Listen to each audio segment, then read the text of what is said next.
my name is Sheldon Person, and this video is about the first 2022 TMEA All-State Excerpt for Viola. This excerpt is taken from the Russian dance from Igor Stravinsky's ballet score Petrushka.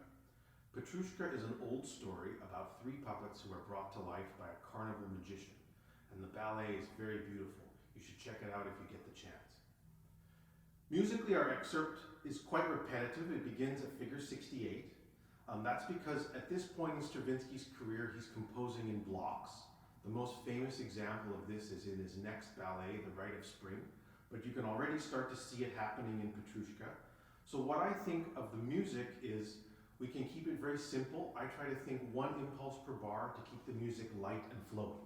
So I think what I mean by that is this.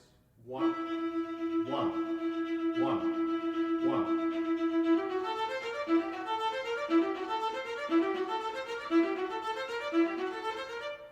So it feels light and easy. There's two big challenges on the first page of this excerpt. The first, obviously, is the intonation.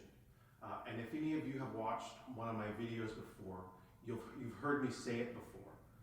For a passage like this, to make this work fluently, our left hand needs to move in advance of our right hand. So the right hand makes the music, our left is prepared in advance of it. So what I mean is this. For instance, figure 69 is quite challenging, so it looks like this at a slow speed.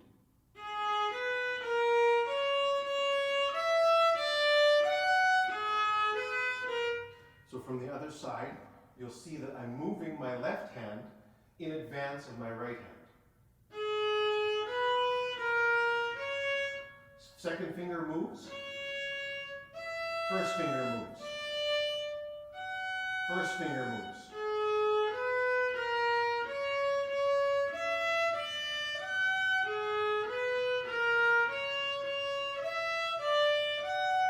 So it's very important that we get that coordination right at a slow speed. If you want to play quickly and fluently and easily, it's not about athleticism. It's about coordinating the two hands to work together. Left hand ahead of right hand. The second big challenge at figure 68 for this whole page is the spiccato. Now, there isn't one way to do spiccato. There's more than one way. So each of us have to find it and feel it for ourselves. But broadly speaking, there's a few things which I think are true, and it's worth saying them here. First of all, spiccato works best when you keep the bow straight. So if you have, let's talk about the fundamental stroke of this, which is détaché on the string. See how I keep my bow straight so the contact point stays stable? If your contact point is moving around, it's very hard to get a stable spiccato. So stability comes from keeping the contact point stable, and that means playing from the elbow and keeping your bow straight on the string. Now, bouncing the bow, think of bouncing a basketball. When you bounce a basketball, you throw the ball at the ground, but it bounces by itself. We're throwing it and catching it and throwing it again. That's kind of how spiccato works. Where we get in trouble is trying to lift our bow somehow and make the bow bounce ourselves. The bow is what's bouncing. We're throwing it at the string. So it makes a U shape, and we're throwing it and catching it.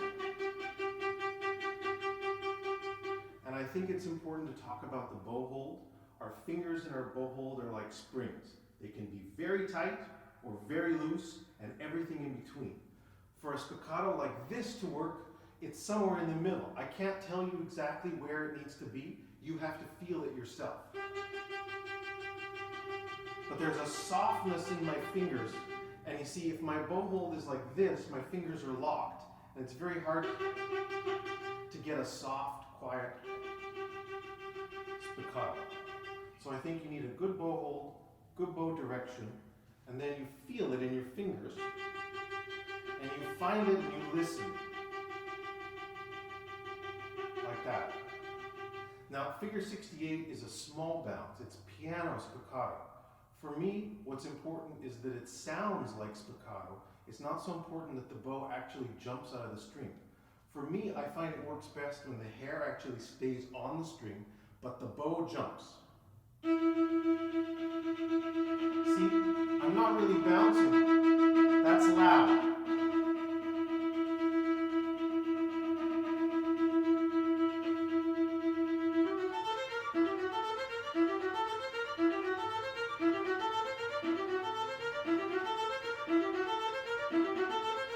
So the bow is bouncing, but it's not, the hair isn't flying out of the string and going back. It's all very quiet.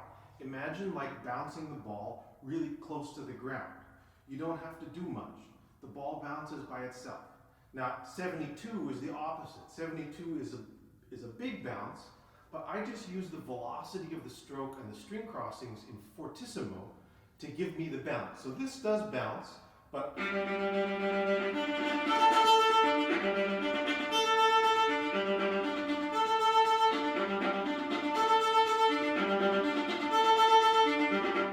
the stroke is a U, and the bow is bouncing by itself. It's very important, I can't say that enough. The bow bounces by itself, and the stroke is still horizontal.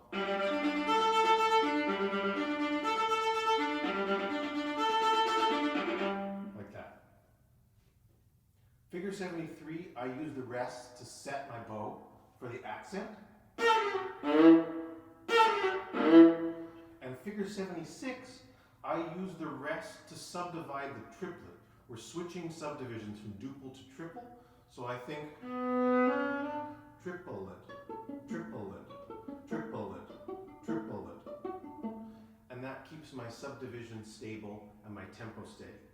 So good luck with your 2022 TMEA All-State Excerpts.